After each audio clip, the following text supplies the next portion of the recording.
अमरावतीच्या science core मैदानाच्या आरक्षणावरून बच्चू कडू आक्रमक झालेत। काल सायन्स कोर मैदानाबाहेर बच्चू कडू यांनी ठिय्या दिला होता। गृहमंत्र्यांनीच कायदा तोडला असा थेट आरोप बच्चू कडू यांनी यावेळी केलेला होता। अमरावतीत दंगल होऊ नये म्हणून आमची माघार आम्ही घेतोय असंही कडू म्हणाले। हिंदू मुस्लिम दंगल घडेल अशी आम्हाला भीती आहे असं वक्तव्य बच्चू कडू यांनी केलं। शांततेसाठी आमची माघार आहे, मागे आलो नसतो तर रक्तपात झाला असता। भाजपची संस्कृती रवी राणांनी बिघडवली असा आरोप सुद्धा बच्चू कडू यांनी केलाय। मैदान नाकारलं। 23 तारखेला सकाळी 8 वाजता सीओनं पोलीस आयुक्ताला पत्र दिलं का राणाचा पेंडॉल काढून टाका, कायदा सुव्यवस्थेचं लक्ष घेऊन, आणि 7 वाजता रात्री आम्हाला परवानगी नाकारली। भाजपाला नाकारलेली परवानगी त्या मैदानाची त्यांना दिली। अर्थातच कायद्याची चिरफाड केलेली आहे। हा पोलीस आयुक्त स्वाभिमान पार्टीचा अध्यक्ष म्हणून वागताय।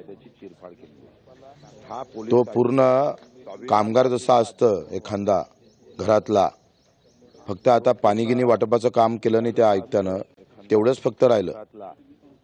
पूर्ण सट्टेबाजी सगळा प्रकार, ते पब गिफ जुगार, 3-3 करोडचा जुगार एका रात्री करतोय। हा सगळी पार्टनरशिप कुठं आहे ते पाहू आम्ही, आणि त्यानंच हा प्रकार केलेला आहे।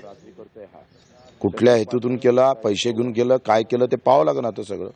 नक्कीच गेल्या वेळी देखील एक वादळी वारा आला होता आणि त्यांचा प्रचार कार्यालय जे हवेने उडून गेलं होतं। काल देखील तुमचं आंदोलन त्या ठिकाणी सुरू होतं आणि त्याच ठिकाणी पुन्हा एकदा मंडप उडालाय। यांची भक्ती किती खोटी आहे हे परमेश्वराने जाणून घेतलं आहे। हे सगळी यांची भक्ती आहे, सगळी नौटंकी आहे। 10 डाव जय श्रीराम म्हणणार पण मनातून काहीच नाही, राजकारणासाठी वापरणार, अशी यांची अवस्था आहे। कालही पेंडॉल पडला त्यांचा, आणि हनुमानजीच्या मिरवणुकीमध्ये तुम्ही हजार रुपये मागून भक्तांना बोलावताय। ही लाचारी आहे। अशा प्रकारची व्यवस्था केली धार्मिकतेमध्ये तुम्ही। अरे ज्याच्या घरी खाले नाही आहे तोय हनुमान जयंती चांगली करतं, 10 लोकांना जीव घालतोय। एवढ्या भक्तिभावानं हनुमान जयंती करताय तुम्ही। 1000 रुपये बोलावून रॅलीत सामील व्हा असं दिनदहाळ्या पेपरमध्ये जाहिरात करून तुम्ही सांगताय। हा कुठला भक्तिभाव आहे? अरे भक्तीनं लोक एकत्र आले पाहिजे। पैसे देऊन जर उद्या मिरवणुका हनुमान जयंतीसारख्या व्हायला लागल्या तर याच्यातला भक्तिभाव संपन, धार्मिकता संपन। काल देखील तुम्ही एक आरोप केलेला होता की 170 पानांचा नवनीत राणांचा जो जात वैधता प्रमाणपत्राचा निकाल आहे तो 2 पानात संपवलेला आहे, त्यामुळे कायदा आणि सुव्यवस्था राहिली नाही असं देखील आरोप केला। तुम्ही एक सांगा, बावनकुळेंनी काय सांगितलं?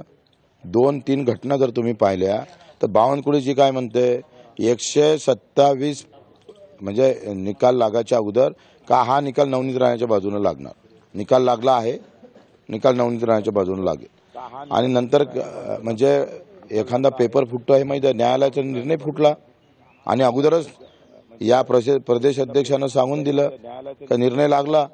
दुसरी घटना अर्ज भराच्या अगोदर बरोबर अर्धा तास अगोदर निकाल लागतं। काय टायमिंग आहे बघा, अशी टायमिंग कुठंच जुळत नाही देशात। म्हणजे न्यायालय कशा पद्धतीनं वागतंय देशामध्ये हे सिद्ध होत आहे। अशा पद्धतीनं न्यायालय वागायला लागली। 127 पानाचा निकाल 2 पानात उडून टाकताय तुम्ही। काय चाललं काय? आणि काल घेतलेली परवानगी आमची आता रद्द करताय तुम्ही। हे घटनाक्रम कायद्याला तुळवण्याचा आहे। किती पैसे घेऊन तुम्ही हे प्रकार केला? नक्कीच दुसरीकडे जर बघितलं तर तुम्ही 2 पाऊल मागे आलेले आहेत। काल मैदानावरनं कार्यकर्त्यांना शांत राहण्याचा एक संदेश दिलेला आहे। नेमकं आता पुढची भूमिका तुमची कशी असेल? आणि आजची होता आम्ही जर मागे घेतलं नसतं रात्री याने पेंडॉल फडकवला असता आणि आमच्यावर अटक केलं। आम्हाला अटक करण्याचं पूर्ण प्लॅनिंग होतं, ते आम्ही बरोबर व्यवस्थित समजदारी घेतली आणि आम्ही त्याच्यातून बाहेर निघालो। नाही तर आम्हाला दोघांना अटक करणार होता। तो सीपीनं प्लॅनच केला होता, घरी बसून प्लॅनिंग केलं यांनी। एकंदरीत अमरावतीत कायदा सुव्यवस्था राहिली नाही, कुठं राहिली दिसते आता। पब 3-3 सुरू आहे, रात्रीचा नंगानाच चालू असतं। तरुण पोरं तिथे जातात, दारू पितात, डान्स करतात। ही अमरावतीची संस्कृती आहे। कोणाचा सहारा याला? हे सगळा 3-3 कोटीचे जुगार एका दिवशी 4-4 जुगार सुरू आहे, परवानगीनं सुरू आहे।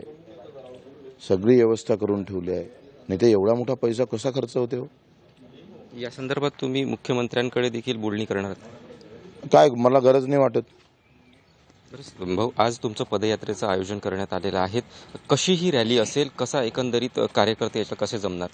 आता लोक प्रचंड ताकदीनं स्वतःहून फोन करून येत आहे, स्वतःच्या गाडीनं येत आहे आणि 10-11 वाजेपर्यंत जिल्हा स्टेडियमवर लोक येणार. तिथून आम्ही रॅली काढू आणि मला तर वाटते पोलिस ते आमच्या गाड्या रोखण्याची तयारी करत आहे. होऊ शकते असं. मागे आमच्या अर्ज भराच्या वेळेस यांनी काही माणसं अडवून ठेवली होती तिकडे. एकंदरीत जर बघितलं तर या सर्व संपूर्ण घडामोडी ज्या आहेत ते निवडणुकी काळामध्ये घडत आहेत. तुमची लढाई ही अशीच निवडणुकीनंतर देखील सुरू राहणार आहे? हां, आता तर आम्ही पूर्ण ह्याचा दूध का दूध पाणी का पाणी करू सगळं. नक्कीच या आज महारॅलीचे आयोजन या ठिकाणी करण्यात आलेले आहेत, अशी माहिती जी आहे ते बच्चू कडू यांनी दिलेली आहे.